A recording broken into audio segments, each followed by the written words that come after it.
dear student, welcome in our online classes. I am Prashant Singh Chaudhary. Actually previous class में हमारा एक topic चल रहा था कि relation between electric field intensity and electric potential. तो मैंने आपको बताया था कि इस टॉपिक को हम दो पोर्शंस में डिवाइड कर रहे हैं और पहले पोर्शन में हम यूनिफॉर्म इलेक्ट्रिक फील्ड के बारे में बात करेंगे, एक समान विद्युत क्षेत्र के लिए रिलेशन निकालेंगे और वो रिलेशन कहीं ना कहीं हमें निकल करके मेरा रिलेशन ये आया था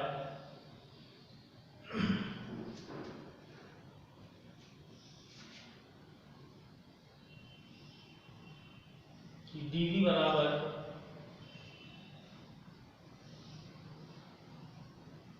minus E vector dot AB vector. ठीक, और इस AB वेक्टर को मैंने बाद में आपको कई बुकों में आपको देखने को मिल जाएगा, इसलिए मैंने इस AB वेक्टर को dr वेक्टर शो कर दिया। एक बहुत इंपॉर्टेंट बात मैंने आपको ये बताई थी कि यहाँ पर जो ये AB वेक्टर या dr वेक्टर की बात कर रहे हैं, ये क्या चीज़ है। ऐसे यूनिफॉर्म इलेक्ट्रिक फील्ड होता है, समरूप विद्युत क्षेत्र होता है, लोग इसको जानते ही नहीं है और पूरा कंसेप्ट पढ़ लेते हैं कि एक्चुअल में ये dr है क्या चीज़, ये AB वेक्टर है क्या चीज़। ये यूनिफॉर्म इलेक्ट्रिक फील्ड है, इसमें हमारे दो पॉइंट हैं A एंड B, A और ये पॉइंट है B। तो मैंने A को B से मिलाया। अब इन आपको परपेंडिकुलर ड्रॉ करना पड़ेगा और ये सेपरेशन आता है, ये dr वेक्टर है।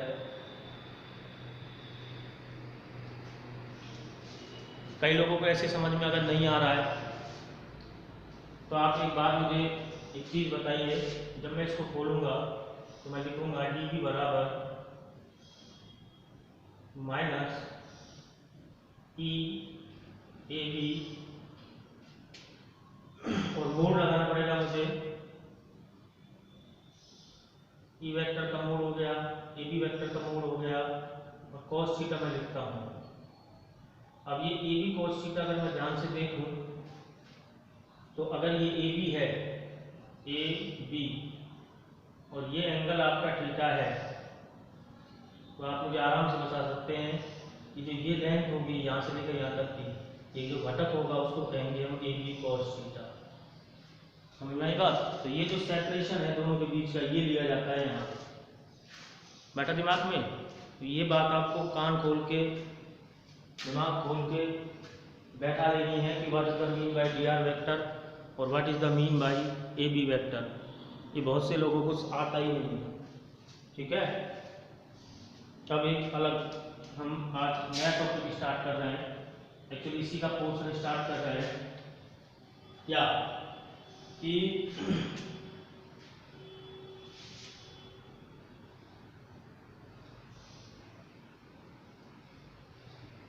when electric field is non-uniform,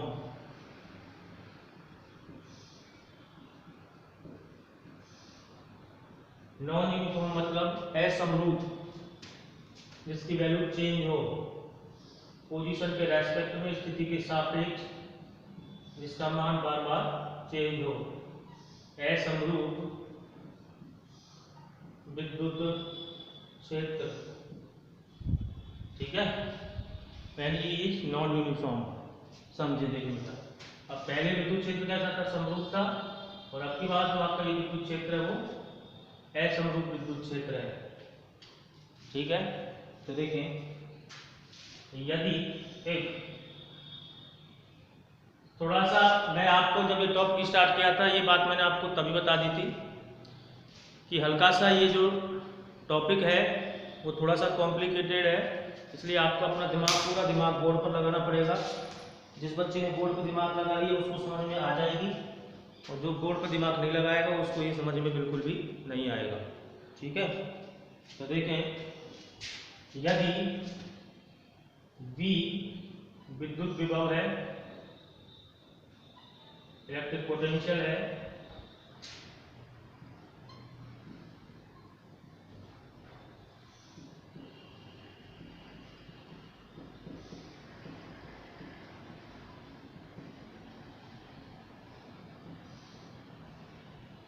वह E है विद्युत क्षेत्र की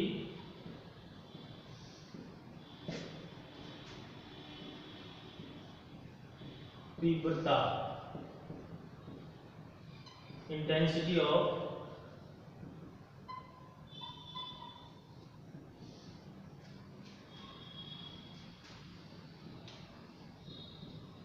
इलेक्ट्रिक फील्ड, विद्युत क्षेत्र की तीव्रता। तो दो मैंने आपको यहाँ अननोन के बारे में बताया है कि जब मैं भी लिखूंगा कि आपको पहले से पता है, तो इसका मतलब हम यहाँ पर विद्युत विभव से लेंगे, और जब मैं यहाँ पे E लिखूंगा तब उसका मतलब हम विद्युत क्षेत्र की तीव्रता से लेंगे। बैठ गए दिमाग में? अब देखें आगे, तब घबराना मत बिल्कुल भी 1% भी, सब समझ में आ जाएगा। शांति बनाए रखें, दिमाग को विचलित ना करें। तब E बराबर होता है, बिल्कुल मत घबराना, 1% भी मत घबराने की जरूरत नहीं है। तो E बराबर होता है ग्रेड V। ये क्या लिख दिया सर? ये उल्टा ट्रायंगल बना दिया आपने। इस उल्टे ट्रायंगल को कहते हैं ग्रेड। क्या कहते हैं? ग्रेड। इसको पढ़ेंगे हम ग्रेड B। क्या पढ़ेंगे? Grade B। और इसके साथ हम साइन लगाएंगे किसका? माइनस का। ये तब लिखते हैं हम जब इलेक्ट्रिक फील्ड कैसा हो? नॉन यूनिफॉर्म हो, बार बार उसकी वैल्यू बदलती रहे। ठीक है? अच्छा, ये क्या चीज है? इसको कहेंगे, पूरा नाम होता है इसका ग्रेडियंट, जिसको हम शॉर्ट में लिख देते हैं ग्रेड। ये एक तरीके का ऑपरेटर है, जैसे एक संकारक है। जैसे मैंने लिखा 2 + 3, तो यहाँ पे प्लस क्या कर रहा है? प्लस इन 2 और 3 को ऐड करवा देता है। ये प्लस एक ऑपरेटर हो गया। ये भी एक तरीके का ऑपरेटर है। ये कैसे काम करेगा वो अभी आपको समझ में आएगा। पेशेंस रखें बेटा, बहुत ज्यादा पेशेंस रखना पड़ेगा आपको। तो ये इसको डेल ऑपरेटर भी कहते हैं, डेल संकारक, हिंदी में भी यही कहते हैं।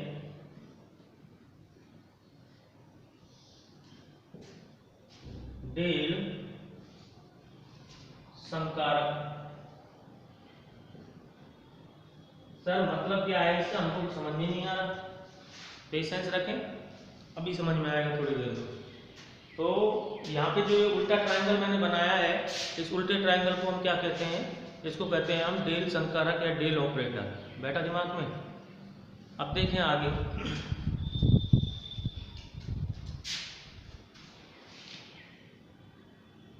ये प्लस आपने लगाया 2 + 3, तो हमें प्लस का तो मतलब पता है सर कि प्लस कैसे वर्क करता है, लेकिन इसका तो मतलब पता नहीं है। मतलब आपको पता लगाने के लिए तो मैं यहाँ पे आया हूँ कि आपको पता लग जाए इसका मतलब क्या है। तो देखें, इसका मतलब होता है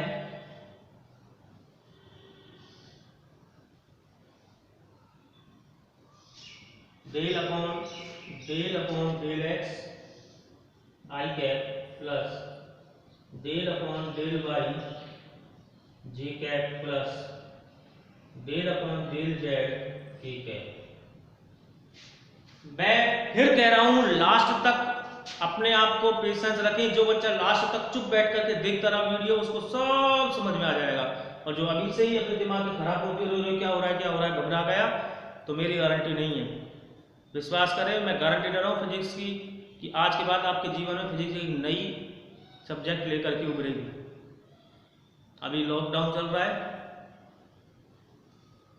या कोरोना की वजह से स्कूल्स बंद हैं, कभी खुलेंगे भी, ऐसी बात नहीं है। तो आपको ऑफलाइन भी पढ़ने का मौका मिलेगा। तो मैं गारंटी दे रहा हूँ आपको फिजिक्स सब्जेक्ट निश्चिंत होकर के बैठ जाइए, नो टेंशन। लेकिन प्रैक्टिस इम्पोर्टेंट है। समझ में आई बात? एक टीचर कितनी भी कोशिश कर ले, जब तक आप उन कंसेप्ट को नहीं सीखोगे, पेशेंस नहीं रखोगे, धैर्य नहीं रखोगे, तब तक कुछ नहीं हो पाएगा। Del upon del x i cap, del upon del y j cap, del upon del z k cap, ये मतलब होता है डेल ऑपरेटर का। अच्छा, अब इसको कैसे सॉल्व करेंगे सर? वरना तो आपको आ गया, मैं इसको इसकी जगह पे लिख रहा हूँ, ये पूरे को, तो v आ जाएगा, सब जगह v से मल्टीप्लाई करते चलेंगे हम। नो, अरे इसकी जगह पे ये पूरा उठा कर रख सकता हूँ, तो v से तो मल्टीप्लाई करना पड़ेगा ना, समझ में आया? तो e कितना आया, e बराबर minus del v upon del x i cap plus del v upon del z, sorry del y j cap plus del v upon del z k cap. ठीक, अब समझे ये क्या चीज है। इस del v upon del x को कहते हैं v का x के सापेक्ष आंशिक अवकलन।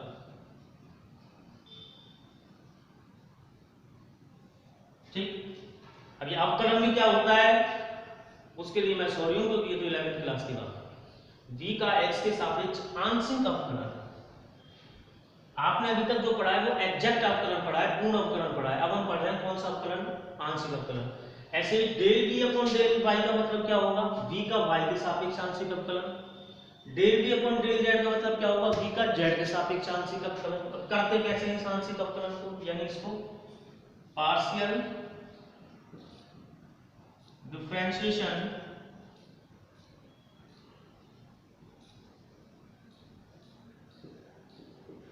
with respect to x। ठीक, करते कैसे देखें, करते कैसे हैं वो अपने आप में इंपॉर्टेंट चीज। तो देखें,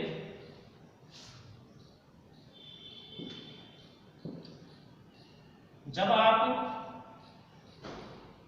del v upon del x कर रहे हो, क्या कर रहे हो? Del v upon del x कर रहे हो, तो मैं थोड़ा सा शॉर्ट लेता हूं। डिफरेंशिएशन यानी अवकलन किसके सापेक्ष? विद रेस्पेक्ट टू x, और उस दौरान y और z रहेंगे कांस्टेंट, और कांस्टेंट का अवकलन यू नो 0 होता है।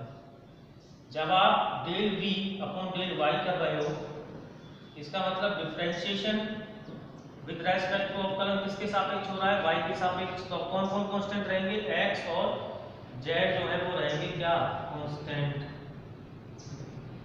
ठीक, अगर आप कर रहे हो del v upon del z, तो इसका मतलब हुआ differentiation with respect to z। इस दौरान x और y रहेंगे आपके कांस्टेंट। मेरी गारंटी है लास्ट तक जो इस वीडियो को देखेगा उसको एक एक पॉइंट समझ में आ जाएगा कि सर क्या बताना चाह रहे हैं, क्या समझाना चाह रहे हैं। और जो घबरा करके 2-4 मिनट देख करके और छोड़ देगा कि ना ये तो हमारे बल्ले की बात नहीं है, तो मैं खुशी बड़ी है इसमें, तो अब ये अभी समझ में नहीं आ रहा है, तो फिर यकीनन उसको समझ में कभी जीवन में आएगा ही नहीं। ये भी मैं आपको कंपलसरी बात बता रहा हूँ, ठीक है ना। तो अब आगे देखते हैं हम कि एक एग्जाम्पल लेकर के इसको समझने की कोशिश करते हैं कि क्या मीनिंग है इनके। समझ में आया क्या ये कहना चाह रहा है? हाँ, आपको क्वेश्चन आया, अब समझ लेना ध्यान से, बेसिक स्तर से ले रहा हूं। क्वेश्चन आया आपको, यदि v बराबर x स्क्वायर वाई जेड है, तब E यानी विद्युत क्षेत्र का मान ज्ञात करो। Find out the value of E when v equal to x square y z. अब बताओ यहां पर कैसे इसको हम सॉल्व करें। ठीक है, 3D कंडीशन है, 3D कंडीशन से मेरा मतलब ये है, इसमें चर है, x है, y है और z है। तो विद्युत क्षेत्र का मान जब x का मान कुछ रखोगे, y का मान कुछ रखोगे, z का मान कोई कुछ रखेगा तो विद्युत क्षेत्र बदलेगा। तो ऐसा मतलब होगा, यही मेथड काम में आएगा। भाई x का मान मैं तो 1 रख देता हूं, कोई दूसरा आकर के 2 रख देगा, कोई तीसरा आकर के 3 रख देगा, तो v का मान बदलेगा, v का मान बदलेगा तो e का मान बदलेगा। बेटा दिमाग में, इसलिए ऐसा हम लोग विद्युत क्षेत्र है वो एडिट करने की जरूरत नहीं है आपको। वैसे भी 3D कंडीशन है, x में भी, y में भी और z में भी, हमें यही काम में लेना पड़ेगा। ठीक देखें, E का formula minus del v upon del x आई कैप, ठीक बात, plus del v upon del y j cap, plus del v upon del z k cap. Am I right? सबसे पहले हम निकाल रहे हैं del v upon del x। v की जगह हम लिखेंगे जो ऊपर दिया हुआ है एक्स स्क्वायर वाई जेड। किसके रेस्पेक्ट में, किसके सापेक्ष आप डिफरेंशिएशन कर रहे हो, अवकलन कर रहे हो? हम सर x के सापेक्ष अवकलन कर रहे हैं, तो y और z किसकी तरह बिहेव करेंगे? कांस्टेंट की तरह, कांस्टेंट की तरह बिहेव करेंगे।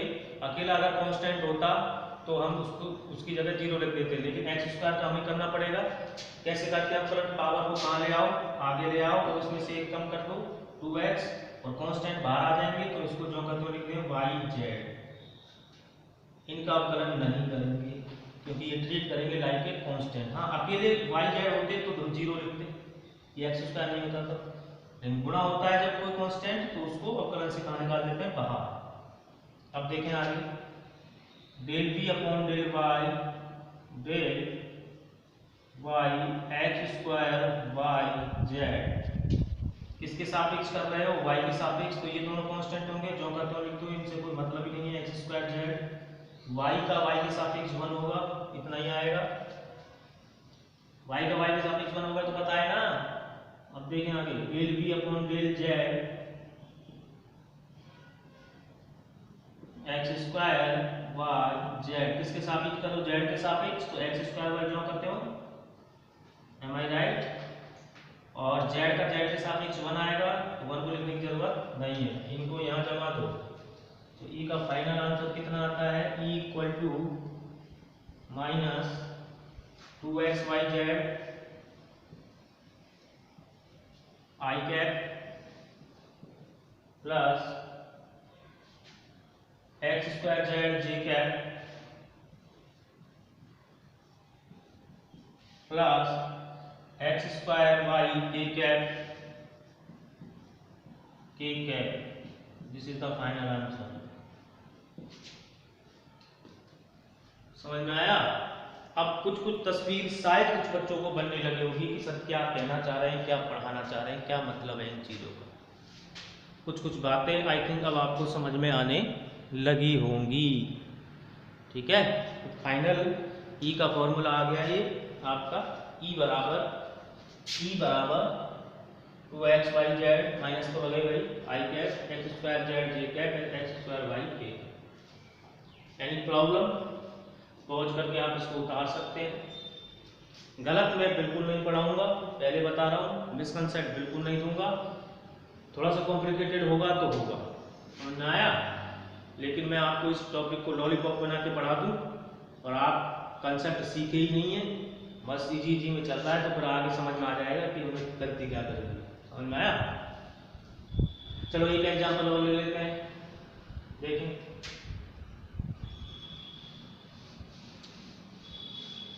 मान लीजिए आपको दिया गया है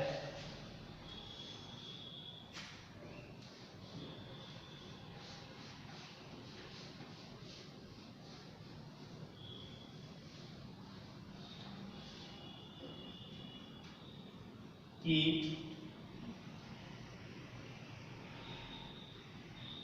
यदि इफ v बराबर x y plus y z plus x z, तब बिंदु पॉइंट 1,1,1 पर विद्युत क्षेत्र या E का मान ज्ञात करो। E का मान ज्ञात करो। पहले पॉइंट नहीं दिया था, पॉइंट दे दिया तो घबराने की जरूरत थोड़ी है, वैसे ही सोल्व करेंगे जैसे सोल्व करते आए हैं, और लास्ट में जाकर के x की जगह 1 रख लेंगे, y की जगह 1 रख लेंगे, और z की जगह भी क्या रख लेंगे, 1 रख लेंगे। बैठा दिमाग में? लेकिन हमारा जो प्रोसीजर है वो बिल्कुल भी हम चेंज नहीं करेंगे। बैठा दिमाग में? तो आए देखें, E का फॉर्मूला हमें याद है सर, E इक्वल टू होता है minus del x upon del v upon del x आई cap, del v upon del y j cap, del v upon del z k cap. सबसे पहले निकालेंगे del v upon del x, v की जगह सवाल में देखें जरा क्या लिखा हुआ है, xy plus yz plus xz। Differentiation करो xy, इसका डिफरेंशिएशन होगा x का, y को क्या रखेंगे कांस्टेंट, क्योंकि हम x के सापेक्ष कर रहे हैं, x का x के सापेक्ष 1 होगा इसलिए केवल y आ जाएगा, प्लस इसमें x है ही नहीं और मैंने कहा था अकेला कांस्टेंट बैठा हुआ है, दोनों ही कांस्टेंट है इसलिए कितना लिख लेंगे 0, और xz का कितना आ जाएगा, ये 0 हो जाएगा, xz का x का x के सापेक्ष 1 और क्या आ जाएगा z। ओके, नेक्स्ट देखें del v upon del y, तो del upon del x sorry xy y आएगा ना प्लस yz प्लस xz, इसके सापेक्ष इसके रेस्पेक्ट में आप डिफरेंशिएशन कर रहे हो y के रेस्पेक्ट में, तो x डीएल y का कांस्टेंट एक कांस्टेंट की तरह व्यवहार करेगा, और इसको अवकलन से यहाँ निकाल देंगे बाहर, y का y के सापेक्ष 1 हो जाएगा, यहाँ भी y का y के सापेक्ष 1, z को बाहर निकाल देंगे, लेकिन इसमें y की टर्म्स नहीं है इसलिए टोटल कितना हो जाएगा 0। Next del v upon del z, del upon del z xy plus yz plus xz, तो यहाँ पे z के रेस्पेक्ट में आप कर रहे हो तो ये 0 होगा क्योंकि यहाँ z की टर्म्स ही नहीं है। यहाँ पे कितना लिखेंगे बच्चे, आप समझ में आ रहा होगा, y और z के साथ कितना होगा 1 होगा, xz x को बाहर निकाल देंगे, z का z के साथ कितना हो जाएगा 1, सूत्र में जमाओ E बराबर डेल yz बड़ा ब्रैकेट लगा देता हूँ I cap plus y x plus z j cap plus y plus x k cap, you know, are you got it. इसके बाद में माइनस कौन से पॉइंट में निकालना है, एट पॉइंट 1,1,1, तो x y और z की जगह 1 1 रख देंगे, 1 प्लस 1 कितना होगा बेटा 2, 2y cap plus 2j cap plus 2k cap. बैठ गया दिमाग में या नहीं बैठा? तो इस तरीके से हम इन सवालों को सॉल्व करते हैं। अब आई थिंक आपको कुछ कुछ समझ में आने लगा होगा कि सर क्या बताना चाह रहे हैं, क्या कहना चाह रहे हैं, बैठा दिमाग में। तो ये दो तरीके से हम E और V का रिलेशन निकाल सकते हैं। जब हमें E दिया हो तो हम V निकाल सकते हैं, V दिया हो तो हम E निकाल सकते हैं। यूनिफॉर्म इलेक्ट्रिक फील्ड होने पर भी, और ये जो 3D कंडीशन आती है, नॉन यूनिफॉर्म होता है जिसमें x y z की वैल्यू बार बार बदलती रहती है, उस कंडीशन में भी, तो दोनों प्रकार से हम E की वैल्यू जो है वो फाइंड आउट कर सकते हैं। समझ में आएगा? अब एक इम्पॉर्टेंट बात सुनिएगा, जो हमने कल फॉर्मूला निकाला था वो आप नोट लगा के लिख सकते हो। क्या निकाला था कि भाई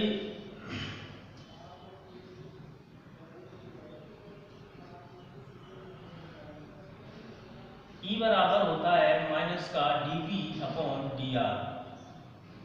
क्या होता है E बराबर से माइनस का dv अपॉन dr। इस dv अपॉन dr को कहते हैं dV अपॉन dr को कहते हैं ग्रेड V।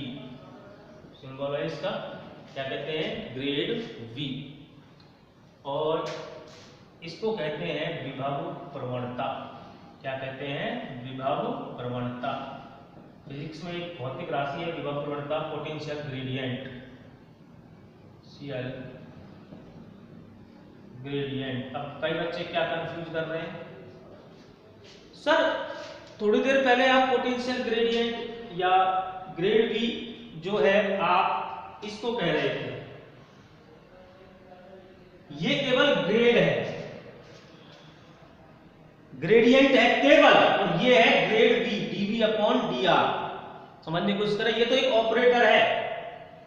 तो सर ये इक्वल टू माइनस, ये आपने जो लिखा था ये भी तो माइनस का ग्रेड V है और ये भी ग्रेड V है। दोनों में फर्क क्या है, कुछ भी फर्क नहीं है। इधर ध्यान दें आप, मैंने dr को ऐसा लिख दिया xi cap yj cap zk cap, तो ये त्रिविमीय कंडीशन के लिए बन गया। तो मैंने x के सापेक्ष व्यवकलन किया, y के सापेक्ष व्यवकलन किया, z के सापेक्ष व्यवकलन किया, और तब मैं इसको क्या लिखता था, इसको मैंने लिख दिया ग्रेड V।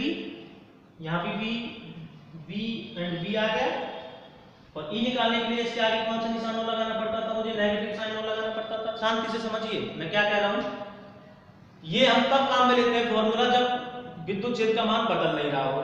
इसमें इस वाले टर्म्स को dV अपॉन dr को मैंने कहा ग्रेड V कहते हैं, तो सर इसको भी तो ग्रेड V कहते हैं, बस इसके आगे माइनस का निशान लग रहा है, तो मैं कह रहा हूं हाँ कहते हैं। ये त्रिविमीय के लिए ग्रेड V है जब 3 डायरेक्शन काम कर रही हो, और ये एक डायरेक्शन। अगर आप dr को देखें, dr को मैंने सदिश रूप में लिखा, तो अगर ये दोनों दिशाएं मर जाए तो ये और ये बराबर नहीं हो गए कि भाई साहब, बैठा दिमाग में। तो ये एक विमीय कंडीशन के लिए है और वो त्रिविमीय कंडीशन के लिए, लेकिन ये है क्या चीज, ग्रेड V, और वो भी क्या है, ग्रेड V। लेकिन ये कौन सी कंडीशन के लिए, जब 3 दिशाओं में काम हो रहा हो, x में भी, y में भी और z में भी। जब एक सिंगल डायरेक्शन में काम हो रहा हो तो आप इसको सिंपल dr लिख सकते हो। अब यहाँ पर xi कैप, बाकी दोनों दिशाएं सिंगल डायरेक्शन द्वारा खत्म हो गई ना, बैठा दिमाग में। तो दोनों तरह से ये ग्रेड V है, वो त्रिविमीय दिशा के लिए है और ये एक विमीय दिशा के लिए। कंफ्यूज नहीं होना, ठीक है। क्या नाम देते हैं इसको, विभव प्रवणता, और इसका सूत्र होता है दूरी के साथ, ये नोट में लिखेंगे, विभव में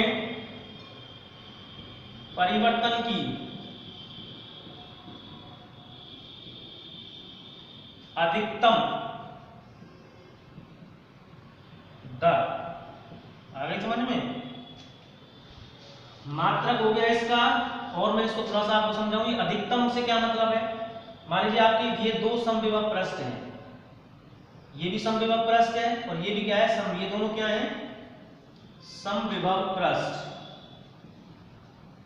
बैठ गया दिमाग में, इसको भी ग्रेड V कहते हैं और उसको भी ग्रेड V कहते हैं, लेकिन वो किसी कंडीशन के लिए जब 3 डायरेक्शन में काम हो रहा हो। जब सिंगल डायरेक्शन में काम हो रहा हो तो y z मिट जाएंगे, तो dr इसी के बराबर तो हो गया, समझ में आया। तो ये है समविभव पृष्ठ। यहाँ पे पोटेंशियल है V और यहाँ पोटेंशियल है V2। V1 कम है और V2 ज्यादा है, तो ये लो पोटेंशियल हो गया और ये आपका हाई पोटेंशियल हो गया। तो ग्रेड V की डायरेक्शन हमेशा निम्न विभव से उच्च विभव की ओर होती है। अब इस दूरी को मैं नाप तो ऐसे भी सकता था, लेकिन मुझे अधिकतम दर लेनी है। अधिकतम दर लेने के लिए दूरी का मान जितना ज्यादा कम होगा, जितना ज्यादा कम होगा, कम संख्या से डिवाइड करोगे तो ये ज्यादा आएगा, दर ज्यादा मिलेगी, विभव में परिवर्तन की दर ज्यादा मिलेगी ना। तो ये सबसे कम दूरी है, अदरवाइज सारी दूरी आप देख लेना, सबकी सब दूरियां इससे बड़ी आएंगी। ये बिल्कुल जो परपेंडिकुलर डिस्टेंस आपने डाली है वो सबसे कम है, ठीक है। तो ये डायरेक्शन हो गई ग्रेड V की। और ये सदिश राशि है कहां से कहां की ओर, समविभव पृष्ठ के लंबवत, लंबवत जरूर लेना है आपको, समविभव दिशा सदिश राशि है ये, यहां लिख देता हूं सदिश राशि। और जब सदिश राशि है तो आप मुझसे पूछोगे सर दिशा बताओ, तो दिशा होगी समविभव पृष्ठ के लंबवत।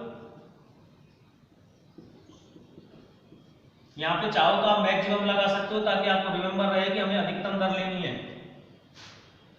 लंबवत व निम्न विभव से, लंबवत यानी परपेंडिकुलर, निम्न विभव से लो पोटेंशियल टू उच्च विभव। अब कोई बच्चा, सारे इसको खुल जाएंगे। अब एक सेंटेंस जब मैं बोलूंगा क्या कि मैंने विद्युत क्षेत्र की दिशा बता के गया था या विद्युत बल रेखाएं बता के गया था समविभव पृष्ठ के लंबवत उच्च विभव से निम्न विभव की ओर और ये निम्न विभव से उच्च विभव की ओर, इस वजह से दिशा का अंतर होने के कारण ही यहाँ पर नेगेटिव साइन आता है। समझ में आई बात? क्यों आता है नेगेटिव साइन? दिशा को बताने के लिए। तो आप अब चाहे तो इसको सदिश रूप, अब आपको आ गया है कि इसको सदिश राशि कहते हैं, तो आप चाहो तो यहाँ पर सदिश का निशान लगा सकते हो।